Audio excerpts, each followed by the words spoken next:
دعوت للردہ، جو مرتد ہو جاتے ہیں اللہ نے ان کو بھی واپس آنے کی دعوت دی. الا الذین تابوا من بعد ذلک واصلحوا فان اللہ غفور رحیم. ایک جگہ قرآن مجید میں منافقین کو توبہ کی دعوت دی گئی. الا من تاب وآمن وعمل صالحا فاولئک یبدل اللہ سیئاتہم حسنات. تو معلوم ہوا کہ پروردگار عالم نے کسی بندے کے لیے توبہ کے دروازے کو بند نہیں کیا. جو بھی ہے جس حال میں بھی ہے وہ توبہ کر سکتا ہے. ہاں اتنی سی بات ہے کہ توبہ فوری کرنی چاہیے، یہ نہیں کہ انسان سوچتا ہی رہ جائے. چنانچہ توبۃ النصوح کے بارے میں فرمایا کہ تخلیصها من کل غش و نقص و فساد، کہ ایسی توبہ جو ہر ملاوٹ سے اور نقص سے اور فساد سے پاک ہو. یعنی جب انسان کا دل اس کی زبان کا ساتھ دے رہا ہو، ورنہ کئی مرتبہ تو زبان سے الفاظ نکلتے ہیں دل ساتھ نہیں دیتا. اس لیے اگر کسی نے فقط زبان سے یہ لفظ کہے تبت الی اللہ ورجعت الی اللہ وندمت علی ما فعلت وعزمت علی اللہ اعود الی المعاصی ابدا، مگر اس کے دل میں توبہ کی نیت نہیں تو ان کلمات کو کہنے کے باوجود اس کی توبہ قبول نہیں ہوگی. چنانچہ توبہ کہتے ہیں کہ انسان زبان سے کلمات کہے اور دل اس کی تصدیق کر رہا ہو. اس لیے شریعت نے توبہ کے کچھ آداب بتائے ہیں. سب سے پہلے صحت النیہ، کہ نیت ٹھیک ہونی چاہیے. دوسرا ان یواتی القلب اللسان علی الاستغفار، استغفار کرنے میں زبان کا ساتھ اس کا دل بھی دے رہا ہو. اور اگر زبان پہ الفاظ ہوں اور دل ساتھ نہ دے تو مشائخ نے فرمایا استغفارنا یحتاج الی استغفار، ہمارے استغفار پر ہمیں استغفار کرنے کی ضرورت ہے. پھر انسان وضو کرے، ان یکون علی طہارۃ، اور 2 رکعت نفل پڑھ کے اللہ رب العزت سے دعا مانگے، اور دعا بھی مانگے قبولیت کے اوقات میں. ان یتخیر الاوقات الفاضلہ وبالاسحار هم یستغفرون. ہمارے اکابر سحری کے وقت استغفار کرتے تھے. اس لیے یعقوب علیہ السلام نے اپنے بیٹوں سے کہا تھا سوف استغفر لکم ربی، میں اپنے رب سے تمہارے لیے استغفار کروں گا. مقصد یہ کہ تہجد کے وقت استغفار کروں گا. پھر انسان اپنے لیے بھی دعا مانگے اور سب ایمان والوں کے لیے. ربنا اغفر لی ولوالدی وللمؤمنین، یہ دعا سکھائی گئی. چنانچہ جس بندے نے گناہ کیا وہ کہے یا رب استر علیہ، اللہ میرا پردہ رکھ لیجئے.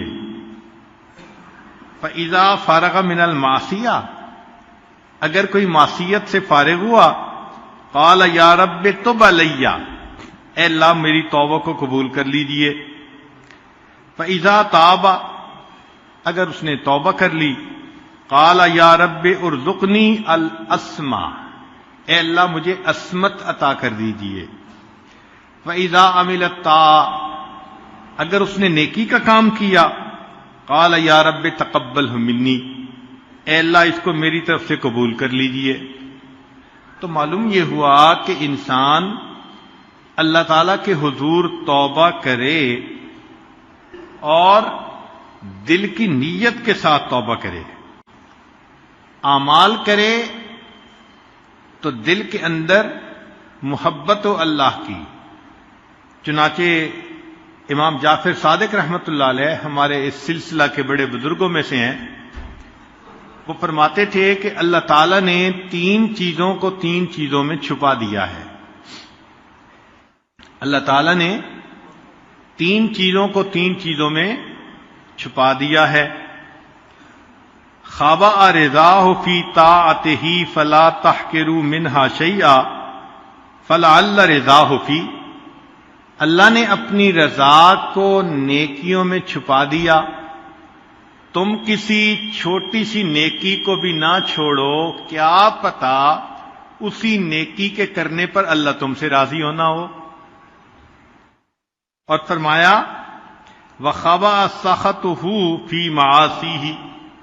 اللہ نے اپنے غصے کو گناہوں میں چھپا دیا.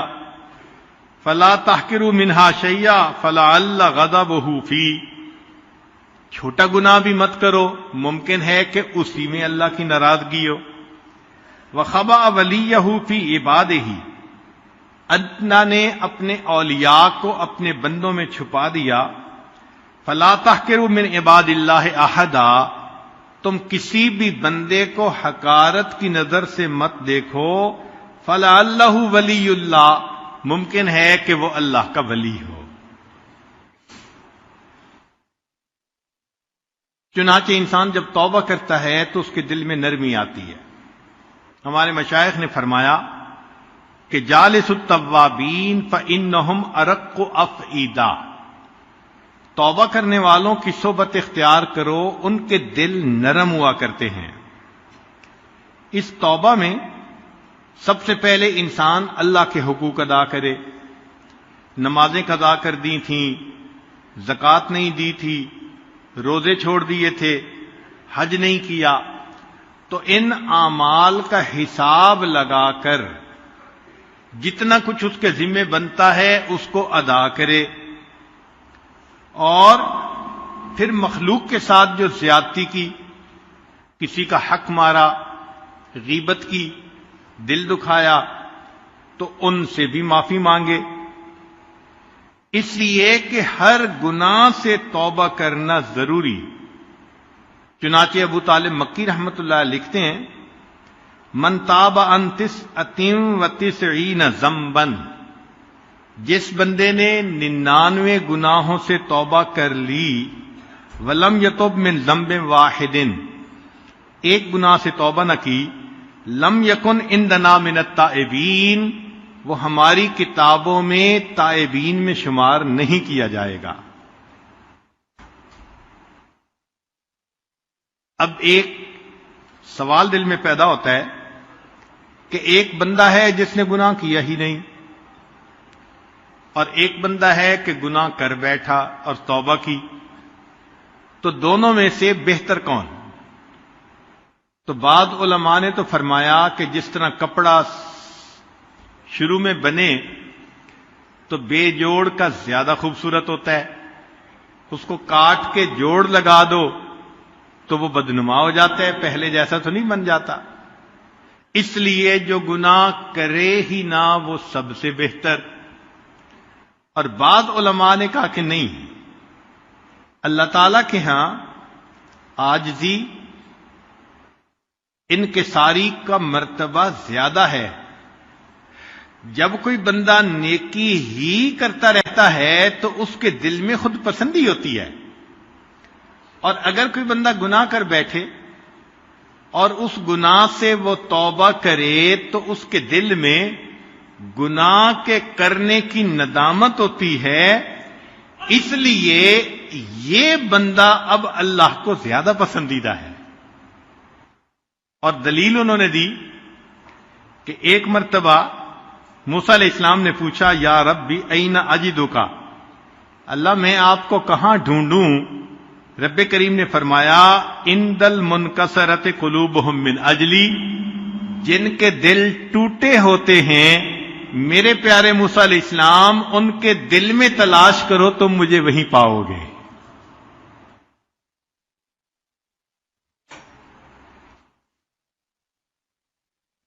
جب انسان اپنے گناہ کا اقرار کر لیتا ہے تو ان العبد اذا اعترف بذنبہ ثم تاب تاب اللہ علیہ. بخاری شریف کی روایت ہے کہ بندہ جب اپنے گناہ کا اقرار کر لیتا ہے اور توبہ کرتا ہے، اللہ تعالیٰ اس کی توبہ کو قبول فرماتے ہیں. اور حدیث پاک میں یہاں تک فرمایا کہ لو اخطأتم حتی تبلغ خطایاکم السماء، اگر تم اتنے گناہ کرو کہ تمہارے گناہ آسمان کی بلندی تک پہنچ جائیں، ثم تبتم، پھر اگر تم توبہ کرو گے، لتاب اللہ علیکم، اللہ پھر بھی تمہاری توبہ کو قبول فرما لیں گے.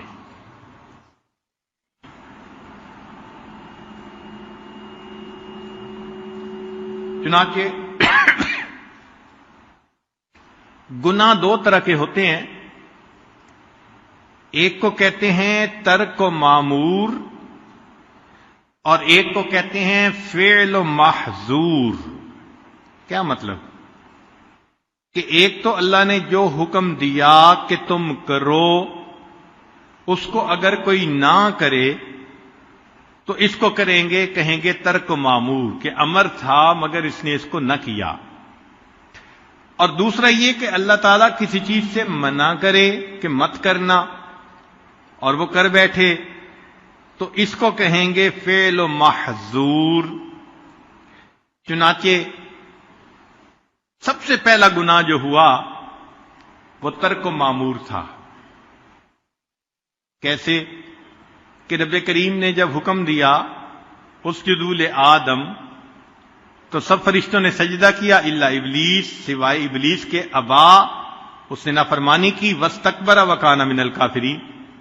تو سب سے پہلا گناہ وہ ترک معمور کا ہوا.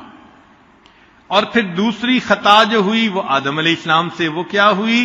فعل و محظور، کہ رب کریم نے منع کیا تھا کہ تم نے اس درخت کے پھل کو نہیں کھانا، اور انہوں نے بھول کے اس کو کھا لیا. تو انسان کے گناہوں کا تعلق بعض اوقات جوارح کے ساتھ ہوتا ہے اور بعض اوقات دل کے ساتھ ہوتا ہے. جوارح سے مراد آنکھیں، زبان، کان، ہاتھ پاؤں، یہ انسان کے جوارح ہیں، آرگنز ہیں. اور ایک انسان کا دل، اس کے ساتھ جن گناہوں کا تکبر ہے وہ ہے کبر، عجب، ریا، شح، حب مال، حسد اور بغض اور غضب. ان تمام گناہوں کا تعلق انسان کے دل کے ساتھ ہے. اب سمجھنے والی بات یہ ہے کہ دل کا گناہ زیادہ نقصان دہ ہوتا ہے بنسبت اعضاء کے گناہوں کے. وہ کیسے؟ کہ معصیت آدم کانت معصیت جارحی، آدم علیہ السلام سے جو خطا ہوئی تو وہ ان کے اعضاء اور جوارح کی کوتاہی تھی، غلطی تھی، بھول تھی. نتیجہ کیا ہوا؟ کہ نسیان ہو گیا، بھول ہو گئی. تو یہ جوارح کا معاملہ ہوا نا، ضعف الارادہ، ارادے میں کوتاہی. تو اعضاء کی وجہ سے جو گناہ ہوا فوراً توبہ کی اور اللہ نے ان کی توبہ کو قبول کر لیا. لیکن جو ابلیس کی معصیت تھی، کانت معصیت قلب، وہ دل کی معصیت تھی. کیوں؟ اس نے تکبر کیا تھا، انا خیر منہ، میں بہتر ہوں. اور یہ دل کی جو کوتاہی ہوتی ہے، فکانت غائرتن متمکنتن، زیادہ گہری، ساکنتن فی اعماقہ، دل کی گہرائیوں میں ہوتی ہے. لہذا اس کا نتیجہ کیا ملا کہ رب کریم نے فرمایا فخرج منہا فانک رجیم. اور ذکر و سلوک کا بنیادی مقصد جوارح کے گناہوں سے بھی بچنا، مگر اس سے بھی زیادہ دل کے گناہوں سے بچنا، کیونکہ جن گناہوں کا تعلق دل سے ہے وہ مہلکات. اسی لیے حضرت اقدس تھانوی رحمۃ اللہ علیہ سے پوچھا گیا کہ تصوف کا مقصود کیا ہے، تو فرمایا کہ تصوف کا مقصود یہ ہے کہ انسان کے رگ رگ اور ریشے ریشے سے گناہوں کا کھوٹ نکل جائے. اب اس میں کچھ گناہ ایسے ہوتے ہیں کہ جو جاری ہو جاتے ہیں، لہذا ان کا گناہ بھی زیادہ. مثال کے طور پہ بدعت پہ عمل کرنا. اسی لیے نفس گناہ کرواتا ہے لذت کی خاطر، مگر شیطان ایسے گناہ کو پسند کرتا ہے کہ جو انسان گناہ کرے اور اس سے توبہ کی توفیق بھی نہ ہو. اب جو آدمی کسی بدعت پہ عمل کر رہا ہے تو وہ تو اس کو نیکی سمجھ رہا ہے، توبہ کیسے کرے گا؟ اسی لیے مجدد ثانی رحمت اللہ علیہ نے حدیث مبارکہ لکھی کہ جس قوم میں کوئی بدعت آ جاتی ہے، اللہ تعالیٰ اس کے مقابلے کی ایک سنت کو اٹھا لیتے ہیں، پھر اس قوم کے اندر قیامت تک سنت نہیں لوٹائی جاتی. اسی لیے جو سالک آگے بڑھنا چاہے وہ تمام بدعات سے اپنے آپ کو بچا لے. اور ایسے گناہ جو انسان کے مرنے کے بعد بھی جاری رہتے ہیں، مثال کے طور پہ آدم علیہ السلام کے ایک بیٹے نے اپنے بھائی کو قتل کیا، تو قتل کرنے کا ایک عمل شروع ہوا انسانوں میں.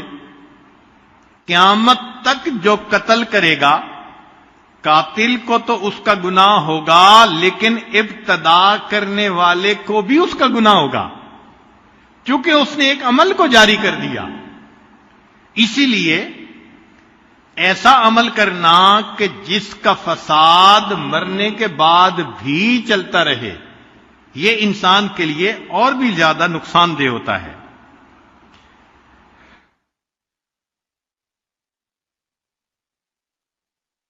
کئی مرتبہ ایسے ہوتا ہے کہ گناہ کی ابتدا چھوٹی ہوتی ہے، انتہا بڑی ہوتی ہے.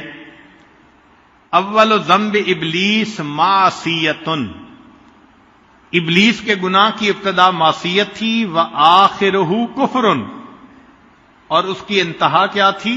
کفر تھی. اور اول ذنب قابیل شہوتن، قابیل کے گناہ کی ابتدا شہوت تھی، وآخرہ شقوتن، اور آخر میں اس کو شقاوت نصیب ہوئی. اسی لیے انسان کو چاہیے کہ وہ گناہوں سے بچے اور جتنے نیک اعمال کر سکتا ہے اتنے کرے. الاعمال تشفع لصاحبها عند اللہ وتذکر به اذا وقع فی الشدائد. بندے کی نیکیاں اس کے گناہوں کو مٹا دیتی ہیں. ان الحسنات یذہبن السیئات. چنانچہ قرآن مجید میں اللہ تعالیٰ فرماتے ہیں فلولا انہ کان من المسبحین، کہ اگر یونس علیہ السلام میری پاکیزی شان بیان کرنے والے نہ ہوتے، للابث فی بطنہ الی یوم یبعثون، قیامت تک مچھلی کے پیٹ میں رہتے. تو مچھلی کے پیٹ سے نکلنے کا سبب ان کا تسبیح پڑھنا بن گیا کہ انہوں نے کہا تھا لا الہ الا انت سبحانک انی کنت من الظالمین. تو معلوم ہوا کہ اگر انسان گناہ کرے تو استغفار بھی کرے، نیک اعمال بھی کرے، تو نیک اعمال اس کے لیے بخشش کا سبب بن جاتے ہیں. عربی کا ایک مشہور شعر ہے وَإِذَا الْحَبِيبُ أَتَى بِذَنبٍ وَاحِدٍ. عجیب شعر کہا کسی نے، وَإِذَا الْحَبِيبُ أَتَى بِذَنبٍ وَاحِدٍ، اور جب محبوب کسی ایک غلطی کا ارتکاب کر لیتا ہے، جاءت محاسنہ بألف شفیع، تو اس کی خوبیاں ہزار شفاعت سفارش کرنے والے کو لے کے سامنے آ جاتی ہیں. اس کی مثال یہ کہ ماں کو بیٹے سے پیار ہوتا ہے، بیٹا غلطی بھی کر دے تو وہ ماننے سے انکار کرتی ہے، کوئی نہ کوئی تعویل کر دیتی ہے، اس لیے کہ غلطی ایک ہوتی ہے اور بچے کی اچھائیاں کئی سامنے ہوتی ہیں، لہذا اس کی برائی بھی برائی نظر نہیں آتی. تو انسان اگر نیکی کرتا ہو تو پروردگار عالم اس کی خطا کو جلدی معاف فرما دیتے ہیں. ہاں، جتنا بھی انسان اللہ رب العزت سے معافی مانگے، اللہ تعالیٰ مہربانی فرما دیتے ہیں، اور کبھی تو اس کے گناہوں کو اس کی نیکیوں میں شامل فرما لیتے ہیں۔ حدیث پاک میں آیا کہ کئی مرتبہ انسان ایک گناہ کرتا ہے اور وہ اس کے لیے نیکی میں جانے کا سبب بن جاتا ہے۔ کیوں؟ کہ کیا تو تھا گناہ، مگر اس سے کر لی سچی توبہ، اور توبہ اللہ کے ہاں ایسی قبول ہوئی کہ اللہ نے اس بندے کے لیے جنت میں جانے کا فیصلہ فرما دیا۔ اسی لیے قیامت کے دن شیطان حسرت کرے گا بعض بندوں پر کہ میں نے ان سے گناہ کروائے ہی کیوں تھے، کہ انہوں نے ایسی توبہ کی کہ اللہ کو پسند آ گئی۔ چنانچہ گناہ کے حالات ہوتے ہیں جن کی وجہ سے وہ چھوٹا بڑا بنتا جاتا ہے۔ مثال کے طور پہ ایک آدمی اگر کنوارا ہو اور وہ زنا کا ارتکاب کرے تو یہ کم درجے کا گناہ، شادی شدہ ہو اور پھر ارتکاب کرے تو زیادہ گناہ، پھر اگر کنواری عورت سے گناہ کیا تو یہ چھوٹا گناہ نسبتاً، شادی شدہ سے کیا تو یہ متزوجہ سے گناہ کرنے کی وجہ سے بڑا گناہ، اور اگر پڑوسی کی بیوی سے زنا کیا تو اور بھی زیادہ بڑا گناہ۔ حدیث پاک میں آتا ہے کہ پڑوسی کی بیوی سے زنا کرنا 10 عورتوں کے ساتھ زنا کرنے سے بھی زیادہ برا ہوتا ہے۔ پھر اگر وہ پڑوسی رشتہ دار ہے تو اس میں چونکہ آپس میں صلہ رحمی بھی ہے تو رشتہ داری کی وجہ سے اور بھی زیادہ کبھی ہو گیا، حق القرابہ ہے۔ اور اگر کوئی ایسا بندہ ہے کہ جس کا خاوند نیکی کے کام کے لیے نکلا اللہ کے راستے میں، تو المرأۃ المغیبہ التی غاب زوجہا فی طاعت اللہ، اس سے گناہ کرنا اور بھی زیادہ برا ہو گیا۔ اور اگر کوئی آدمی اتنا شقی القلب کہ وہ محرم عورت سے زنا کرتا ہے تو اور بھی زیادہ کبھی، اور اس میں بھی اگر حرمت مصاہرت آ گئی۔ حرمت مصاہرت کا مطلب کہ رشتہ داریاں ہوتی ہیں، جیسے سسر اور بہو کا رشتہ، داماد اور ساس کا رشتہ، اگر اس میں گناہ ہوگا تو پھر اور بھی زیادہ قباحت آ جائے گی۔ تو معلوم ہوا کہ گناہ تو ایک تھا، لیکن حالات کے ساتھ ساتھ اس کے شدت کے اندر زیادتی ہوتی چلی جاتی ہے، اور مکان کے ساتھ بھی اس میں زیادتی ہوتی ہے۔ ایک آدمی ایک گناہ باہر کرے تو کم، مسجد میں کرے تو اور بھی زیادہ برا، حدود حرم میں کرے تو اور بھی برا، بیت اللہ میں کرے تو اور بھی زیادہ برا۔ اسی طرح حرمت زمان، عام دنوں میں کرے تو کم برا، اور اگر رمضان المبارک میں کرے تو اور بھی زیادہ برا، ذی الحجہ میں کرے تو اور بھی برا، اور اگر میدان عرفات میں کرے تو اس سے بھی زیادہ برا۔ تو معلوم ہوا کہ گناہوں کی شدت مکان اور زمان کے اعتبار سے بڑھتی چلی جاتی ہے۔ تاہم کچھ اعمال ہیں جو گناہوں کو بخشوا دیتے ہیں۔ فرمایا التوبہ التائب من الذنب کمن لا ذنب لہ، گناہوں سے توبہ کرنے والا ایسے ہوتا ہے جیسے اس نے کبھی گناہ کیا ہی نہیں۔ اور دوسرا فرمایا استغفار، کہ انسان اپنی زبان پر استغفار زیادہ رکھے۔ حدیث مبارکہ میں ہے کہ اس شخص کو مبارک ہو قیامت کے دن جس کے نامہ اعمال میں استغفار زیادہ پایا جائے گا، استغفاراً کثیرا۔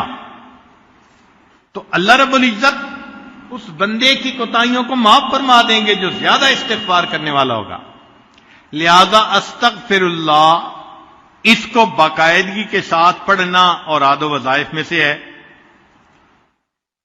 لقمان علیہ السلام نے اپنے بیٹے کو نصیحت کی کہ بیٹے، یا بنیا اود لسانک اللہم اغفر لی، اے میرے بیٹے عادت بناؤ یہ کلمہ کہنے کی کہ اللہ مجھے معاف کر دے، اللہم اغفر لی۔ وجہ کیا؟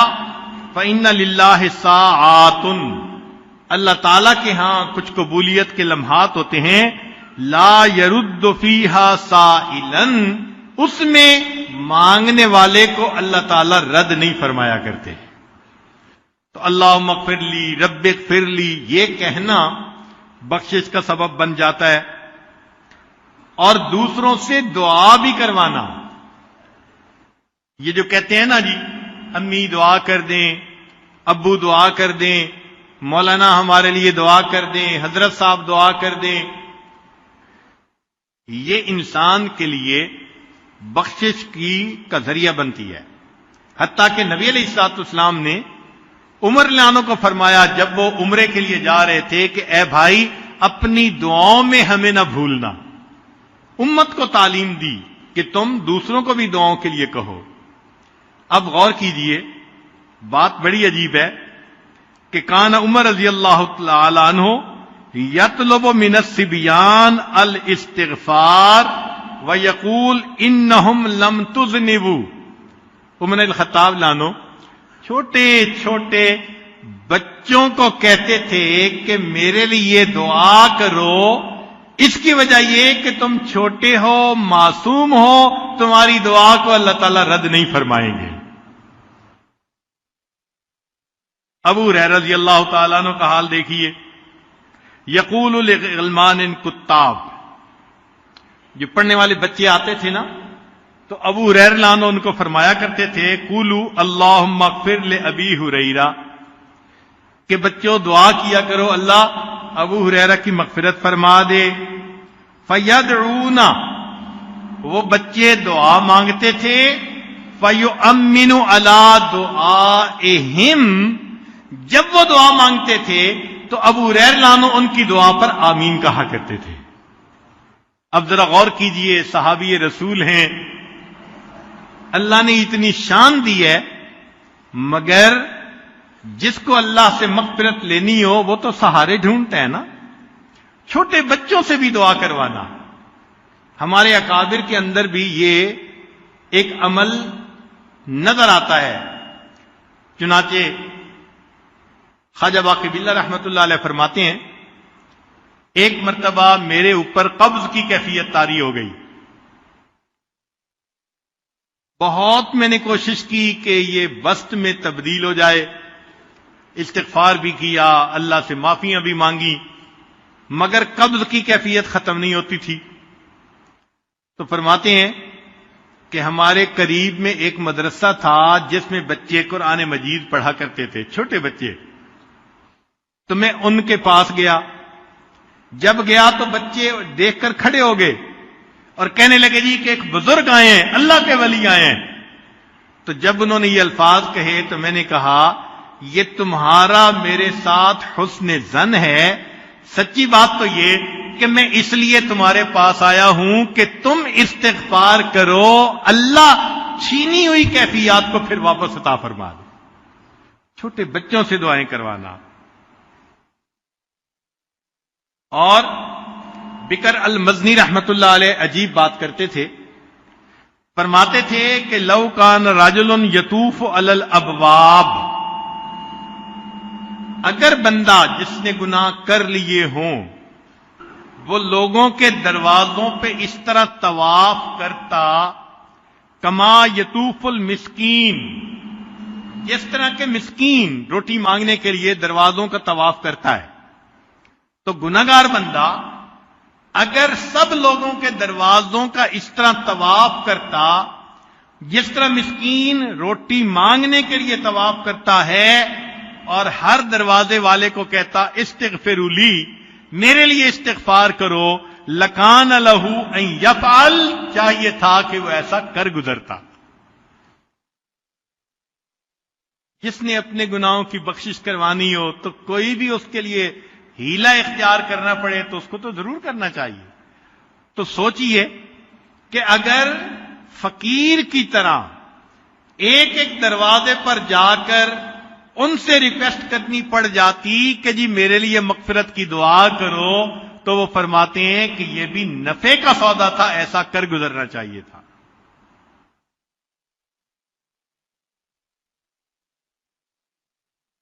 جب انسان سے گناہ ہو جائے تو چاہیے کہ وہ 2 رکعت نفل پڑھے اور اللہ تعالی سے دعا مانگے. سیدنا صدیق اکبر عنہ فرماتے ہیں کہ جو بندہ صلاۃ الحاجت پڑھ کر اللہ سے دعا مانگے گا، اللہ تعالیٰ اس کے گناہوں کو جلدی معاف فرما دیں گے. اور بعض بزرگوں نے لکھا الصیام، نفلی روزے رکھے اور افطاری کے وقت دعا مانگے، کیونکہ روزہ دار کی دعا افطاری کے وقت اللہ تعالیٰ قبول فرماتے ہیں. علماء نے لکھا کہ جس سے گناہ سرزد ہو جائے اللہ کے راستے میں صدقہ کرے. الصدقۃ تطفئ الخطیئۃ کما یطفئ الماء النار. جس طرح پانی آگ کو بجھا دیتا ہے، صدقہ انسان کی خطاؤں کو اس طرح مٹا دیا کرتا ہے. اللہ کا ذکر کثرت کے ساتھ کرنا. اگر گناہ سرزد ہو گیا تو تسبیحات بھی پڑھے اور مراقبہ بھی لمبا کرے. من قال سبحان اللہ وبحمدہ فی یومہ 100 مرۃ، حدیث مبارکہ کہ جو بندہ دن میں 100 مرتبہ سبحان اللہ وبحمدہ کا ذکر کرتا ہے، حطت خطایاہ، اللہ اس کے گناہوں کو معاف فرما دیتے ہیں، مٹا دیتے ہیں. وَإِن كَانَتْ مِثْلَ زَبَدِ الْبَحْرِ، اگرچہ وہ سمندروں کی جھاگ کے برابر بھی کیوں نہ ہوں. البر والصلہ، لوگوں کے ساتھ نیکی کرنا، صلہ رحمی کرنا. چنانچہ ایک صحابی نبی علیہ السلام کی خدمت میں حاضر ہوئے. اے اللہ کے حبیب صلی اللہ علیہ وسلم، مجھ سے ایک گناہ ہو گیا. انی اصبت ذنبا عظیما، یہ الفاظ ہیں، میں بڑا گناہ کر بیٹھا ہوں. نبی علیہ السلام نے فرمایا تمہاری والدہ زندہ ہیں؟ اس نے کہا نہیں، فوت ہو گئیں. فرمایا تمہاری خالہ؟ کہنے لگے جو وہ زندہ ہیں. فرمایا فبرہا، جاؤ خالہ کے ساتھ نیکی کا معاملہ رکھو، اللہ اس پر تمہارے گناہوں کو معاف کر دیں گے. الاحسان الی الخلق، اگر گناہ سرزد ہو جائے تو انسان مخلوق کے اوپر رحم کھائے، ترس کھائے. ہم بندوں پہ ترس کھائیں گے، اللہ تعالی ہم پہ ترس کھائیں گے. چنانچہ بخاری شریف کی روایت ہے کہ بنی اسرائیل کی فاحشہ عورت تھی، زانیہ عورت تھی. اس نے ایک پیاسے کتے کو پانی پلایا تھا. اللہ تعالیٰ نے پانی پلانے پر اس کی زندگی کے سب گناہوں کو معاف کر دیا تھا. اور کبھی کبھی گناہوں کی بخشش کا سبب ایک اور بھی ہوتا ہے. اللہ تعالیٰ بیماری بھیج دیتے ہیں، کوئی غم بھیج دیتے ہیں، کوئی پریشانی بھیج دیتے ہیں. المصائب والہموم، ان سے بھی بندے کے گناہ معاف ہوتے ہیں. حدیث مبارکہ سنیے، ما یصیب المسلم من نصب ولا وصب ولا ہم ولا حزن ولا اذن ولا غم حتی الشوکۃ یشاکها الا کفر اللہ بہا من خطایاہ. مومن کو جو بھی درد، تکلیف، بیماری پہنچتی ہے، حتیٰ کہ کانٹا بھی چبھ جاتا ہے، اس تکلیف کے پہنچنے پر بھی اللہ اس کے گناہوں کو مٹا دیتے ہیں. اور آج کل کیا حال، ذرا سی تکلیف پہنچی اور شکوے شروع، بے صبری. ذرا سی بات پہ انسان شکوے کرنے لگ جاتا ہے. تو معلوم ہوا کہ اس بے صبری سے اپنے گناہوں کے مٹنے والے عمل کو ختم کر لیتا ہے. اگر صبر کر لیتا تو پتہ نہیں اللہ تعالیٰ کن گناہوں کو مٹا دیتے۔ اس کی مثال یوں سمجھیے کہ ماں کو اپنے بیٹے سے محبت ہوتی ہے، وہ بچے کو گندا نہیں دیکھ سکتی۔ اگر دیکھتی ہے کہ اس نے مٹی لگا لی، کپڑے گندے کر لیے، تو وہ اپنے بچے کو نہلانے کے لیے لے جاتی ہے۔ اب بچہ رو رہا ہوتا ہے، باپ پوچھے کہ میرا بیٹا کیوں رو رہا ہے؟ ماں کہاں گئی؟ تو دوسرا بندہ جواب دے گا کہ جی ماں ہی تو رلا رہی ہے۔ تو وہ حیران ہوگا کہ ماں بیٹے کو رلا رہی ہے، لیکن جب بتایا جائے گا کہ بچے کے جسم سے نجاست لگ گئی تھی، ماں دھو رہی ہے اور دھونے کی وجہ سے بچہ رو رہا ہے، تو اس کا جو غصہ تھا وہ خوشی میں تبدیل ہو جائے گا۔ بالکل اسی طرح ہم گناہ کر لیتے ہیں، اللہ تعالیٰ کوئی نہ کوئی پریشانی، مصیبت، بلا بھیج دیتے ہیں، اور وہ حقیقت میں گناہوں کو دھونے کے لیے ہوتی ہے۔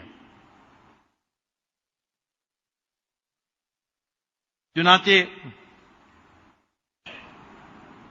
حدیث مبارکہ ہے، لا یزال البلاء بالمؤمن او المؤمنة فی نفسه وماله وولده حتی یلقی اللہ تعالی وما علیہ من خطیئہ۔ بندے کو کوئی بھی مصیبت پریشانی جب پہنچتی ہے اور وہ صبر کر لیتا ہے، تو اللہ تعالیٰ سے وہ اس حال میں ملے گا کہ اس کے سب گناہ معاف کر دیے گئے ہوں گے۔ جو انسان توبہ کرتا ہے، اس پر اللہ تعالیٰ کی طرف سے اس کو انعام ملتا ہے۔ سب سے پہلے گناہ معاف ہوتے ہیں، جنت میں جانے کا فیصلہ۔ دوسری بات کہ کئی مرتبہ اللہ تعالیٰ گناہ کو نیکیوں میں تبدیل فرما دیتے ہیں۔ پھر تیسرا، اللہ تعالیٰ اس کے دشمنوں کے معاملے میں اپنے بندے کی مدد فرماتے ہیں، اور پھر اللہ تعالیٰ اس بندے کے دل میں عاجزی پیدا کر دیتے ہیں، انکساری پیدا کر دیتے ہیں۔ ابن عطاء اللہ اسکندری رحمۃ اللہ علیہ فرماتے ہیں، ربما فتح لک باب الطاعۃ وما فتح لک باب القبول۔ ایسا بھی ہو سکتا ہے کہ اللہ تمہارے لیے نیکی کا دروازہ کھول دے، قبولیت کا دروازہ نہ کھولے۔ لہذا نیکی کرنا الگ بات، اللہ کے ہاں اس کا قبول ہو جانا یہ الگ بات ہے۔ پھر فرماتے ہیں کہ ربما قدر علیک المعصیۃ، ایسا بھی ہو سکتا ہے کہ اللہ تعالیٰ نے تمہارے مقدر میں ایک گناہ لکھ دیا ہو، فکانت سببا فی الوصول، اور اس گناہ نے تمہارے لیے اللہ سے واصل ہونے کا ذریعہ بننا ہو۔ کیا مطلب؟ کہ انسان گناہ کرتا ہے، پھر جب توبہ کرتا ہے تو وہ گناہ اس کے لیے اللہ کے قرب کا ذریعہ بن جاتا ہے۔ آگے فرماتے ہیں کہ معصیۃ اورثت ذلا للہ، ایسا گناہ کہ جس کے بدلے میں انسان کو اپنا آپ اللہ کے سامنے ذلیل لگے، شرمندگی والا لگے، اور اس کے اندر انکساری ہو، خیر من الطاعۃ، وہ گناہ اس نیکی سے بہتر ہے، اورثت عجبم و استکبارا، کہ جو نیکی انسان کے اندر عجب اور استکبار کو پیدا کر دے۔ اس نیکی سے وہ گناہ زیادہ بہتر ہے جو انسان کے اندر عاجزی اور انکساری پیدا کر لے۔ پھر جو بندہ توبہ کرتا ہے، اللہ تعالیٰ پھر اس بندے سے خوش ہوتے ہیں، مگر اس توبہ میں کئی چیزیں رکاوٹ ہوتی ہیں۔ سب سے پہلے طول العمل، ہاں میں توبہ کر لوں گا، اسی میں ہی انسان زندگی کا وقت گزارتا چلا جاتا ہے۔ کل امرئ مسبح فی اہلہ والموت ادنی من شراک نعلہ۔ صحابہ رضی اللہ عنہم یہ شعر پڑھا کرتے تھے کہ ہر بندہ صبح کرتا ہے اپنے گھر والوں کے ساتھ، اور اس کی موت اس کے جوتے کے تسمے سے بھی زیادہ اس کے قریب ہوتی ہے۔ تو کیا پتہ انسان کو کب موت آ جائے۔ اور کئی مرتبہ اللہ کی جناب میں انسان کو مایوسی ہوتی ہے یہ مایوسی کفر تک پہنچا دیتی ہے. اور کئی مرتبہ انسان قضاء و قدر پہ اعتراض کرتا ہے، اور جی اللہ نے چونکہ لکھا تھا اس لیے ہونا ہی تھا. ایسی بات نہیں. رب کریم نے اختیار بندے کو دیا ہے، کرے یا نہ کرے. چنانچہ ایک آدمی نے گناہ کیا، ان رجلا وقع فی معصیۃ فقام یناجی ربہ قائلا، گناہ کر کے وہ اپنے اللہ کے سامنے یہ کہنے لگا، الہی انت قضیتا انت قدرتا انت حکمتا، اللہ تو نے یہ گناہ مقدر میں لکھا تھا، تو نے اس کا فیصلہ کیا تھا، آپ ہی نے تقدیر بنائی تھی. فسمع صوتا یقول لہ، آواز آئی، کہنے والے نے کہا، ھذا حق الربوبیہ، میرے بندے میں نے تیری تقدیر بنا کر ربوبیت کا حق ادا کیا، فَأَيْنَ أَدَبُ الْعُبُودِيَّةِ، عبودیت کا ادب کہاں ہے؟ بات اس کو سمجھ آ گئی. کہنے لگا، الہی انا عصیت وانا اسرفت وانا ظلمت، اللہ میں نے گناہ کیا، میں نے اسراف کیا، میں نے اپنی جانوں پہ ظلم کیا. فسمع کأن اللہ یقول لہ، آواز آئی جیسے اللہ کی طرف سے جواب دیا جا رہا ہو، انا غفرت وانا عفوت وانا رحمت، اگر تو نے تسلیم کر لیا کہ تجھ سے خطا ہوئی، میرے بندے میں نے تجھے معاف کر دیا، میں نے تیری خطاؤں کو درگزر فرما دیا.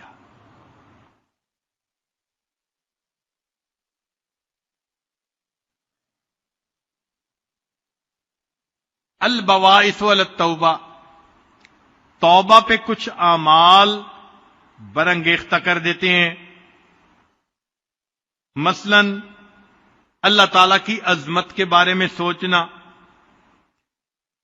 چنانچہ عطاء اللہ اسکندری رحمۃ اللہ علیہ فرماتے ہیں، ان اردت ان یفتح لک باب الرجاء فاشہد ما منہ الیک، اگر تو اپنے اوپر امید کا دروازہ کھولنا چاہے تو اس بات پہ غور کر کے اللہ کی تیرے اوپر نعمتیں کتنی ہیں. جتنا سوچیں گے اتنا امید اور بڑھے گی. اللہ کی اتنی رحمتیں، اتنی نعمتیں، لہذا دل میں اللہ سے امید بڑھ جائے گی. وَإِنْ أَرَدْتَ أَنْ يَفْتَحَ لَكَ بَابَ الْخَوْفِ، اور اگر تو چاہے کہ تیرے اوپر خوف کا دروازہ کھلے، فَاشْهَدْ مَا مِنْكَ إِلَيْهِ، اس بات پہ غور کر کے تو اللہ کے پاس کیا پہنچا رہا ہے. اللہ نعمتیں دے رہے ہیں اور تو اللہ کے پاس معصیت بھیج رہا ہے، تو اس چیز کو سوچے گا تو تیرے اوپر خوف کا دروازہ کھل جائے گا. چنانچہ آخرت کے بارے میں انسان سوچے تو توبہ کی توفیق جلدی نصیب ہو جاتی ہے.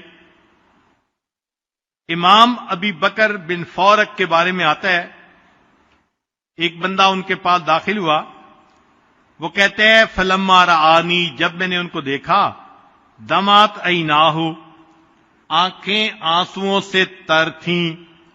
فقلت لہ، میں نے یہ کہا، ان اللہ تعالی یعافیک و یشفیک، اللہ تعالیٰ آپ کو شفا بھی دے دیں گے، معاف بھی فرما دیں گے. فقال علی، انہوں نے جواب دیا، ترانی اخاف الموت، تو یہ محسوس کر رہا ہے کہ میں موت سے ڈر رہا ہوں؟ ایسی بات نہیں، انما اخاف مما وراء الموت، موت کے بعد کیا ہوگا مجھے وہ ڈر لگ رہا ہے. تو آخرت کے بارے میں سوچے تو بھی توبہ کی توفیق. چنانچہ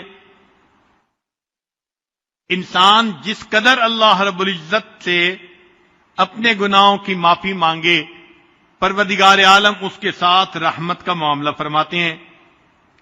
عمر بن خطاب رضی اللہ عنہ فرماتے ہیں، التوبۃ النصوح ان تبغض الذنب کما احببتہ، کہ توبۃ النصوح یہ ہے کہ تجھے گناہ کرنے سے ایسی نفرت ہو جیسے گناہ کرنا پسند تھا، اور جب تجھے گناہ یاد آئے تو اس وقت استغفار کرے۔ علماء کو اللہ تعالیٰ جزائے خیر عطا فرمائے، ہماری آسانی کے لیے انہوں نے توبہ کو چند لفظوں کے اندر سمیٹ دیا ہے کہ توبہ کیا ہوتی ہے۔ ذرا توجہ فرمائیے گا، بہت عجیب فکرہ ہے۔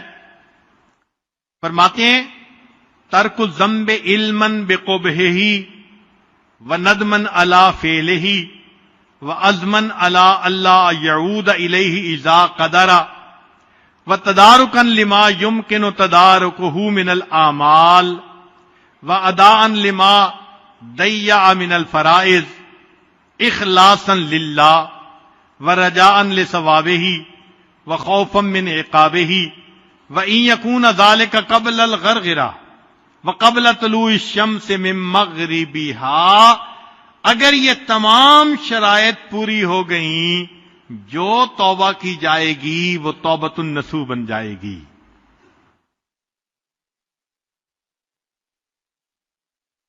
چنانچہ ایک حدیث پاک میں ہے، اللہ تعالیٰ فرشتوں سے فرماتے ہیں کہ میرے بندے کا حال دیکھو، یہ گناہ کرتا ہے پھر توبہ کرتا ہے، پھر گناہ کرتا ہے پھر توبہ کرتا ہے، پھر گناہ کرتا ہے پھر توبہ۔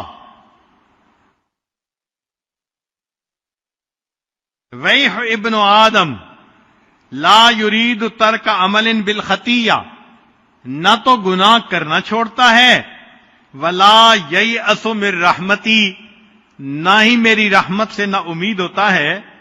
فرمایا قد غفرت لہ فقد غفرت لہ فقد غفرت لہ، چونکہ میری رحمت سے نا امید نہیں ہو رہا لہذا میں نے اس کی توبہ کو قبول فرما کے گناہوں کو مٹا دیا۔ اللہ رب العزت کی رحمت کا معاملہ دیکھیے کہ اللہ تعالی نے قرآن مجید میں ان لوگوں کو بھی توبہ کی طرف بلایا جو اللہ کے ساتھ کسی کو شریک بناتے تھے، حالانکہ یہ کتنا بڑا جرم ہے۔ چنانچہ ابن عباس لانو کا قول ہے کہ دعا اللہ الی مغفرتہ من زعم ان عزیر ابن اللہ، اللہ نے اس کو بھی توبہ کی طرف بلایا جو یہ کہتے تھے کہ عزیر اللہ کے بیٹے ہیں، ومن زعم ان اللہ فقیر، جو کہتے تھے کہ اللہ تعالیٰ فقیر ہیں، ان کو بھی اللہ نے توبہ کی دعوت دی، ومن زعم ان ید اللہ مغلولۃ، اور جس نے کہا کہ اللہ کے ہاتھ بند ہیں ان کو بھی اللہ نے توبہ کی دعوت دی، ومن زعم ان اللہ ثالث ثلاثہ، اور جس نے کہا کہ اللہ تین میں سے تیسرا ہے اللہ نے ان کو بھی توبہ کی توفیق دی۔ یقول لہؤلاء جمیعا، ان سب بندوں کو اللہ فرماتے ہیں افلا یتوبون الی اللہ ویستغفرونہ، اگر یہ سارے لوگ بھی استغفار کرتے، توبہ کر لیتے، میں ان کی بھی توبہ کو قبول کر لیتا۔ پھر اس سے بھی اگلی بات، قرآن مجید کی ایک سورت میں اللہ نے کچھ ایمان والوں کا تذکرہ کیا اور یہ بھی کہا کہ ان ایمان والوں کو دشمنوں نے قتل کر دیا۔ اب جنہوں نے قتل کیا وہ کتنے بڑے مجرم، قاتل اور دوسرا ایمان والوں کے، اللہ تعالیٰ ان قاتلین کو فرماتے ہیں کہ ان الذین فتنوا المؤمنین والمؤمنات ثم لم یتوبوا۔ حسن بصری رحمت اللہ علیہ اس آیت کو پڑھا کرتے تھے، فرماتے تھے انظروا الی ھذا الکرم والجود، اللہ کے کرم اور اللہ کے جود و سخا کا اندازہ لگائیے، قاتلوا اولیاءہ، کہ انہوں نے تو اللہ کے اولیاء کو قتل کیا، وَهُوَ يَدْعُوهُمْ إِلَى التَّوْبَةِ وَالْمَغْفِرَةِ، اللہ ایسے بندوں کو بھی توبہ اور مغفرت کی طرف بلا رہے ہیں۔ چنانچہ ایک مرتبہ ایک اعرابی نے توبہ کی مگر بڑے پیارے الفاظ کے ساتھ، امید ہے کہ آپ دل کے کانوں سے اس کو سنیں گے۔ کیونکہ اپنی بات کو میں بھی مکمل کرنا چاہ رہا ہوں. فرماتے ہیں کہ میں نے ایک اعرابی کو دیکھا کہ بیت اللہ کے سامنے بیٹھا دعا کر رہا تھا. سبحان اللہ. دعا کا اصل مقصد ہوتا ہے اللہ کے سامنے تذلل ظاہر کرنا، اپنی محتاجی، اپنی چھوٹا پن ہونا، اپنی کوتاہی کا اظہار کرنا. چنانچہ جو بندہ جتنا اظہار کرے گا اپنی عاجزی کا، اتنا توبہ جلدی قبول ہو جائے گی. تو فرماتے ہیں کہ میں نے ایک اعرابی کو دعا مانگتے دیکھا. اس نے دعا عجیب مانگی. کہتے ہیں الہی من اولا بالذلل والتقصیر منی وقد خلقتنی ضعیفا. اللہ آپ نے مجھے ضعیف پیدا کیا تو مجھ سے زیادہ تقصیر کا اور گناہ کا پھر حقدار کون ہو سکتا ہے؟ آپ نے ہی تو مجھے ضعیف پیدا کیا. قرآن مجید میں فرماتے ہیں نا اللہ تعالیٰ خلق الانسان ضعیفا، انسان کو ہم نے کمزور پیدا کیا. تو جب اللہ آپ نے ڈیزائن ہی ایسا بنایا کہ کمزور ہے مشین، تو گڑبڑ تو ہوگی صحیح. اب ذرا اس اعرابی کی عقل مندی دیکھیے. اس نے اللہ تعالیٰ کے سامنے بات کیسے اچھے انداز سے کی. اللہ آپ نے مجھے ضعیف پیدا کیا تو مجھ سے زیادہ گناہ کرنے کا پھر حقدار کون ہو سکتا ہے؟ ومن اولا بالعفو انی منک وعلمک فی سابق وقضاؤک بی محیط.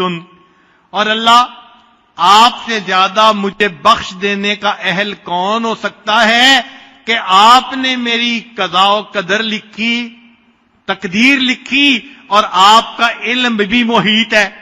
آپ کو میرے پیدا کرنے سے پہلے پتا تھا کہ میں نے کرنا کیا ہے. اے اللہ جب آپ کو پہلے سے پتا تھا، لہذا اب آپ ہی زیادہ حقدار ہیں کہ مجھے معاف کر دیں. اطاعتک باذنک المنۃ لک. اللہ میں نے تیرے احسان کی وجہ سے تیری فرما برداری کی. وعصیتک بعلمک والحجۃ لک. اور اللہ میں نے گناہ کیا تو تیرے پاس حجت مکمل ہو گئی مجھے سزا دینے کی. فاسألک بوجوب حجتک علی. اللہ وہ جو تیرے پاس حجت ہے نا مجھے سزا دینے کی، میں اس کی وجہ سے دعا مانگتا ہوں. وانقطاع حجتی، اور میرے پاس کوئی بہانہ نہیں کہ میں نے گناہ کیوں کیا. وفقری الیک، اور میں محتاج ہوں اللہ تیرا. وغناک عنی، تو مجھ سے مستغنی ہے. اللہ فاغفرت لی، اے اللہ تو میرے گناہوں کو معاف فرما دے. اللہ رب العزت کا کرم ہوتا ہے اس بندے پر جو بہت عاجزی کے ساتھ اپنے گناہوں کی بخشش کی دعا مانگتا ہے. اور اللہ تعالیٰ تو چاہتے ہیں کہ بندوں کے گناہوں کو معاف فرمائے. چنانچہ حدیث مبارکہ ہے اوحى اللہ الی نبیہ محمد صلی اللہ علیہ وسلم. اللہ تعالیٰ نے نبی علیہ الصلوۃ والسلام کی طرف وحی نازل فرمائی. اتحب ان اجعل امر امتک الیک. اے میرے پیارے حبیب صلی اللہ علیہ وسلم، کیا آپ چاہتے ہیں کہ آپ کی امت کے آخرت کے حساب کتاب کا معاملہ آپ کے ہاتھوں میں دے دیں؟ ذرا غور کیجئے. کیا آپ چاہتے ہیں کہ آپ کی امت کی جو بخشش کا معاملہ ہے آپ کے ہاتھوں میں دے دیں، آپ ہی ان کا میزان کروائیں اور آپ ہی فیصلہ کریں اس کی بخشش اور اس کی بخشش نہیں؟ تو جب اللہ تعالیٰ نے یہ پوچھا، قال، نبی علیہ السلام نے جواب دیا، لا یا رب انت خیر لہم. نہیں اللہ، آپ میری امت کے لیے مجھ سے بھی زیادہ بہتر ہیں. فاوحى اللہ عز وجل، اللہ نے وہی نازل فرمائی، اذن لا اخزیک فیہم. میرے حبیب صلی اللہ علیہ وسلم معاملہ آپ نے میرے ہاتھ میں جو کہ چھوڑ دیا، میں تمہاری امت کے بارے میں تمہیں مایوس نہیں کروں گا، میں تمہیں اس بارے میں رسوا نہیں ہونے دوں گا امت کے بارے میں. اب دیکھیے جب اللہ کے وعدے ہیں اور نبی علیہ الصلوۃ والسلام نے معاملہ اپنے ہاتھ میں لینے کے بجائے اللہ کے ہاتھ میں دیا. کیوں؟ وہ جانتے تھے کہ اللہ کی رحمت کی کوئی انتہا نہیں ہے. مخلوق جتنا بھی رحیم و کریم بن جائے اس کی رحمت کی حد ہوگی. پروردگار عالم وہ ذات ہے جس کی رحمت کی کوئی حد نہیں. چنانچہ موسیٰ علیہ السلام نے اللہ تعالیٰ سے ایک سوال پوچھا. عجیب بات ہے، ذرا توجہ سے سنیے. یا ربی، اے پروردگار، اذا سألک الطائع ماذا تقول لہ، جب نیک بندہ آپ کو پکارتا ہے تو اے اللہ آپ اس کو کیا جواب دیتے ہیں؟ قال اقول لبیک. اللہ تعالیٰ نے فرمایا کہ نیک بندہ جب مجھے پکارتا ہے تو میں اس کے جواب میں اس کو لبیک کہتا ہوں. قال فالزاہد، پوچھا اے اللہ کوئی زاہد پکارے؟ قال اقول لبیک، فرمایا کہ میں اس کو جواب میں لبیک کہتا ہوں.